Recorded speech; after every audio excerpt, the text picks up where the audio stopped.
West Indies জিম্বাবুয়ের match হয়েছে, যেই ম্যাচে এবারের বিশ্বকাপে সবচেয়ে বেশি ব্যবধানের জয় রেজিস্টার করেছে উইন্ডিজ।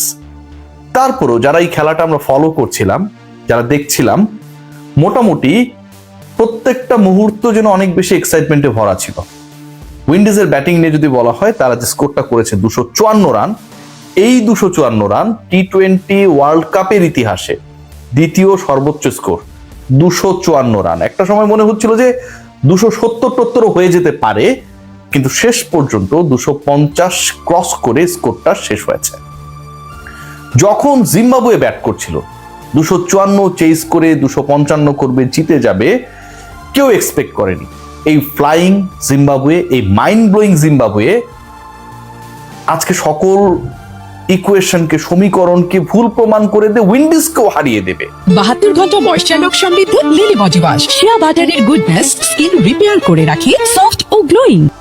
সেটা কেউ এক্সপেক্ট করে নাই। তবে লাস্ট উইকেট পার্টনারশিপে, ইনফ্যাক্ট লাস্ট উইকেটের খেলায় ব্রাড ইভান্সের ব্যাটিং সবাইকে বিমোহিত করেছে, রোমাঞ্চিত করেছে, এবং সবাই অপেক্ষায় ছিলেন যে ম্যাচের রেজাল্ট যাই হোক না কেন, ইভান্স যেন ক্রিজে থাকে, আরো যেন বেশি বল পায়, কিভাবে বলের পাওয়ারকে, গতিকে কাজে লাগিয়ে ওভার বাউন্ডারি মারা যায়, সেটার নান্দনিক প্রদর্শনী যেন আরো কিছুক্ষণ আমরা দেখতে পারি।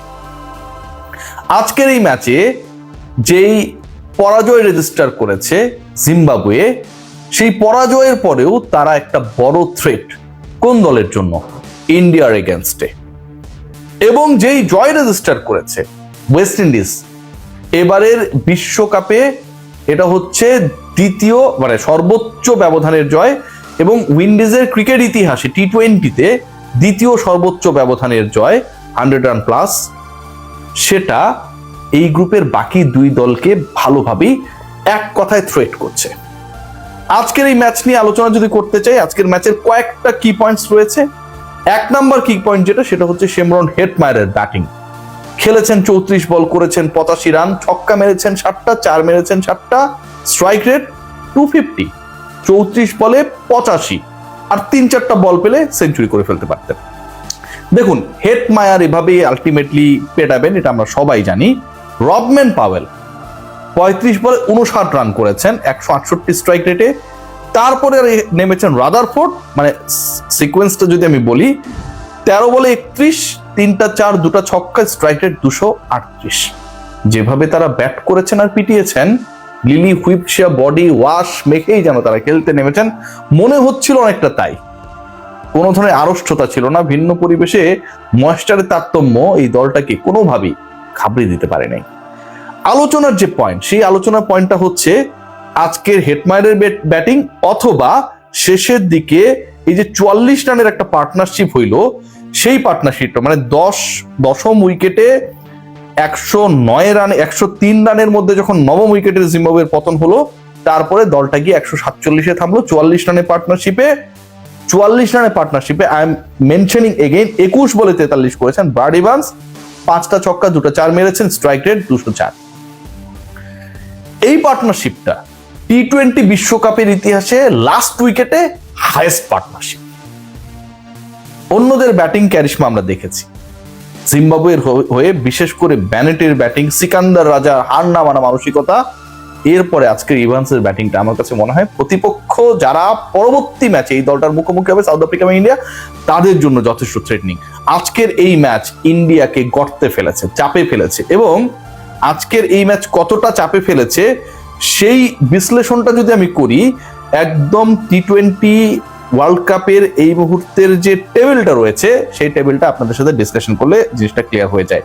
টেবিলের টপে চলে গেছে সাউথ আফ্রিকা, ছিল ওয়েস্ট ইন্ডিজ, এবং ওয়েস্ট ইন্ডিজের এই মুহূর্তে নেট রান রেট হচ্ছে 5.3, রীতিমতো অবিশ্বাস্য, রীতিমতো অবিশ্বাস্য। এই উইন্ডিজের পরের দুই ম্যাচ ইন্ডিয়া এবং সাউথ আফ্রিকার বিপক্ষে, একটা ম্যাচেও যদি তারা জিতে যায়, এই নেট রান রেটে যে খুব বেশি তারতম্য হবে, মানে ওয়েস্ট ইন্ডিজের এই দলটা 100+ রানে হেরে যাবে এরকমটা ভাবার কোনো কারণ নেই। পরের দুই ম্যাচে তারা জিতলেও জিততে পারে, সেই চান্সটা যথেষ্ট রয়েছে। সো নেট রান রেট হচ্ছে 5.3। সাউথ আফ্রিকা 2 নম্বরে রয়েছে, গত ম্যাচে তারা ইন্ডিয়াকে হারিয়েছে, এবং ইন্ডিয়া তাদের নেট রান রেট হচ্ছে, যেহেতু এক ম্যাচ খেলেছে হেরেছে, -3.8। সাউথ আফ্রিকার +3.8। সমস্যার জায়গা যেটায়, সমস্যার জায়গা কোনখানটায় দেখুন, ইন্টারেস্টিং পয়েন্ট যেটা, আমরা যদি ফিক্সচার্স এর দিকে যাই, যে ইন্ডিয়ার পরের যে 2 ম্যাচ রয়েছে এই গ্রুপ নিয়ে আলোচনা করতে চাই। একটা হচ্ছে জিম্বাবুয়ের এগেনস্টে ফেব্রুয়ারি 26 তারিখে। ভারত যদি এই ম্যাচে পরাজিত হয়, এবারের বিশ্বকাপ থেকে বিদায়, কোনো আশা দেখার সুযোগ নেই, অনেস্টলি নেই। এই ম্যাচে যদি জিতেও যায় তারা, পরের যে ম্যাচটা তারা খেলবে ওয়েস্ট ইন্ডিজের এগেনস্টে, 52তম ম্যাচ এবারের টুর্নামেন্টে, মার্চের 1 তারিখে, সেই ম্যাচটায় ভারত একটা বড় ধরনের পরীক্ষায় পড়বে। পরের ম্যাচে 26 তারিখে জিম্বাবুয়েকে হারালেও তারপরের ম্যাচেও তাদের জিততে হবে, এবং সেটা ওয়েস্ট ইন্ডিজের বিপক্ষে। এবং এর মাঝখানে যদি ওয়েস্ট ইন্ডিজ সাউথ আফ্রিকাকে হারিয়ে দেয়, তাহলে ওয়েস্ট ইন্ডিজের পয়েন্ট হয়ে যাবে 4, রান রেট আরো বাড়বে। দক্ষিণ আফ্রিকার এরপরের ম্যাচটা রয়েছে দুর্বল দল তুলনামূলকভাবে এই গ্রুপের মধ্যে জিম্বাবুয়ের বিপক্ষে। তারা সেই ম্যাচে যদি আমরা ধরেও নিয়ে জিতে যাবে, India they will be under pressure. আজকের এই বড় জয়, বিশাল রান রেট এনশিওর করে জয় ওয়েস্ট ইন্ডিজের, মূলত জিম্বাবুয়েকে যতটা প্রেসারে ফেলেছে তার থেকে অনেক বেশি চাপে ফেলেছে ইন্ডিয়াকে।